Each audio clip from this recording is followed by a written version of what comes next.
Hi, my name is Michael Dym. I'm the auctioneer here at Velotte Auctioneers in Providence, Rhode Island. You can find us online at velottes.com.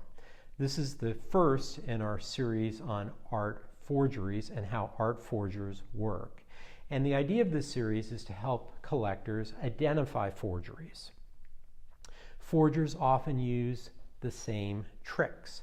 And today I'm going to show you one trick that forgers use often with drawings and sometimes with other mediums on paper. What I have in front of me is a bound volume. It'll be in our next auction. And this bound volume, a wonderful collection of 18th century etchings, is really the first documentation of Roman palaces, how they were designed, their architecture. Also some wonderful, in this volume, some wonderful engravings by Tiepolo, the great Italian painter and engraver who documented antiquities through his engravings. On the back of this bound volume, and it's typical given binding techniques, is a blank sheet. Sometimes this is called a fly sheet. It is a blank sheet on the back of the volume. When a forger finds one of these blank sheets, they know that the paper contains chain line. Chain line is the result of the way paper used to be made. It was made on a wire grid. And when we hold a light to chain line, we can see two things. We can see the lines in the paper, so we know the sheet is old, and we can also see a watermark. Now, forgers are, by definition, opportunists, and they're lazy, and they work fast. They'll look for these older sheets of paper, they will cut them out, and then using a variety of medium, whether it be chalk stick or graphite, they will create a forgery, mimicking the style of a known artist, typically a high value artist. Couple things that you can do to detect those kinds of forgeries.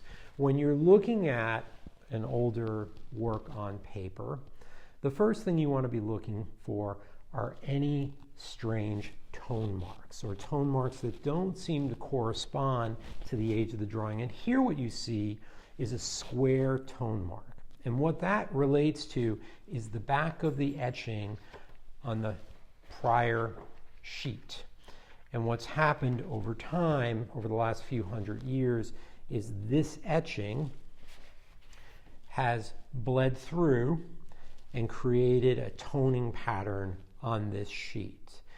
This sort of inexplicable tone mark on an example of an artist's work would be a giveaway that the sheet was removed from the bound volume. The other thing you want to be looking for is the watermark itself. And in this page, there's a watermark, fleur-de-lis watermark on the bottom, and the paper maker's countermark on the top. If you're looking at a particular artist's work, say Durer, you want to make sure that the watermark corresponds to works by that artist.